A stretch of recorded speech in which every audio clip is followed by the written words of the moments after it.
இன்றைக்கி நம்ம என்ன ரெசிபி பார்க்க போகிறோம் அப்படின்னா ரவை பணியாரம் எப்படி செய்கிறது அப்படின்றத பற்றி தான் பார்க்க போகிறோம். வாங்க வீடியோக்குள்ளே போகலாம். இதுக்கு நம்ம ஃபஸ்ட்டு வந்து ஒரு மிக்சிங் பவுல் எடுத்துக்கலாம். அதில் 1 கப் மைதா அதை சேர்த்துக்கலாம். நான் இன்றைக்கி 250 ml 1 கப் அதில் அளந்திருக்கேன். இப்போது நம்ம எந்த கப்பில் மைதா எடுத்தோமோ அதுலேயே 1 கப் ரவை அதையும் நம்ம அந்த மிக்சிங் பவுலில் சேர்த்துடலாம். அடுத்து தேர்டாக நம்ம என்ன சேர்க்க போகிறோம் அப்படின்னா 1 கப் சர்க்கரை, அதுவும் அதே பவுலில் தான். 3மே ஈக்குவல் அளவாக நான் எடுத்திருக்கேன். இப்போது இது 3யுமே ஒரு மிக்சிங் பவுலில் சேர்த்துடலாம். இது 3யும் நம்ம மிக்ஸ் பண்ணிக்கலாம். விஸ்கு வச்சு மிக்ஸ் பண்ணோம் அப்படின்னா நமக்கு வந்து கட்டி எதுவுமே விழாமல் ரொம்ப ஸ்மூத்தாகவே மிக்ஸ் ஆகிடும். அதனால் நீங்கள் கையில் மிக்ஸ் பண்ணுறத விட விஸ்கு யூஸ் பண்ணுங்கள். நம்ம எந்த கப்பு யூஸ் பண்ணமோ அதுலேயே 1 கப் தண்ணி அதை ஊற்றி நம்ம இப்போது மிக்ஸ் பண்ண போகிறோம். பாருங்கள் எந்த அளவு கட்டிகள் இல்லாமல் எல்லாமே ஒன்றோட ஒன்று மிக்ஸ் ஆகுது அப்படின்றத பற்றி பாருங்கள்.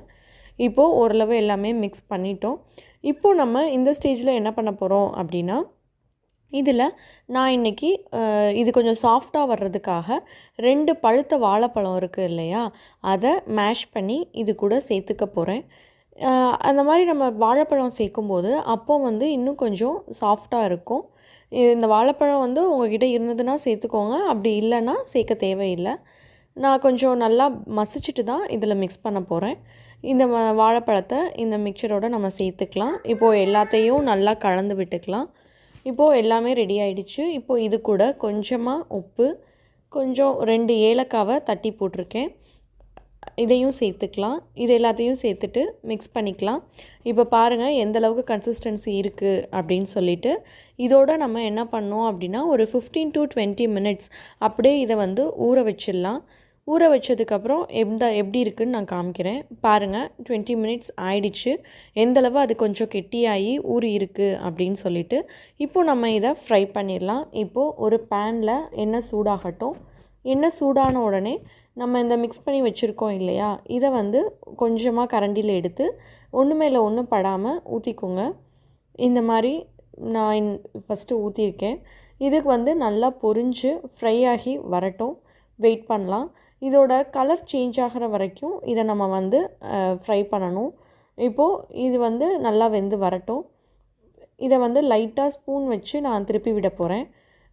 ஒரு பக்கம் வெந்திருக்கும், இன்னொரு பக்கம் வேகணும் இல்லையா, அதுக்காக நான் இப்போ மாற்றி விடுறேன். பாருங்கள் ஓரளவு வெந்துருச்சு.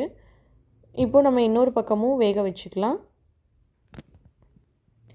இப்போது 2 பக்கமுமே ஓரளவு நல்லா வெந்து வந்துருச்சு. நம்ம இதை எடுத்துடலாம். இதே மாதிரி நம்ம இன்னும் கொஞ்சம் மிச்சம் இருக்க மாவையும் இதில் ஊற்றிக்கலாம். ஊற்றிட்டு இதே மாதிரி தான் 2 பக்கமுமே நல்லா ஃப்ரை பண்ணிட்டு வெளில எடுத்துடணும். பாருங்கள் எந்த அளவு கலர் வந்து மாறி வந்திருக்கு அப்படின்னு சொல்லிட்டு. இது வெளில வந்து கொஞ்சம் கிறிஸ்பியாக இருக்கும், உள்ளே வந்து ரொம்ப சாஃப்டாக இருக்கும். இப்போது நெக்ஸ்ட்டு ஒரு பேட்ச் நம்ம ஊற்றுறோம். அதையும் நம்ம ஃப்ரை பண்ணி எடுத்துக்கலாம். இந்த மாதிரி 2 பக்கமுமே அது நல்லா செவந்து வரணும். அப்போ தான் அது வந்து கரெக்டான பதத்தில் ரெடி ஆகிருக்கு அப்படின்னு சொல்லி அர்த்தம். இப்போது அதே மாதிரி இதையும் நம்ம வேக வச்சு எடுத்தாச்சு.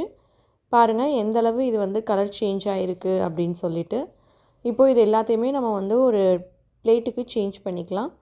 பாருங்கள் அப்போது எவ்வளோ சாஃப்டாக உப்பி வந்திருக்கு அப்படின்னு சொல்லிட்டு. அவ்வளோதான், நமக்கு தேவையான ஸ்வீட் அப்பம் ரெடி ஆகிடுச்சு. ஒரு அவசரம் ஸ்வீட் சாப்பிட்ணும் போல் இருக்குது அப்படின்னா நீங்கள் வீட்டிலே இந்த அப்பம் ரெடி பண்ணி சாப்பிட்லாம். ரொம்பவும் குறைவான நேரத்தில் டக்குன்னு ரெடி பண்ணிடலாம். ரொம்பவும் பசங்களுக்கும் ரொம்ப பிடிக்கும்.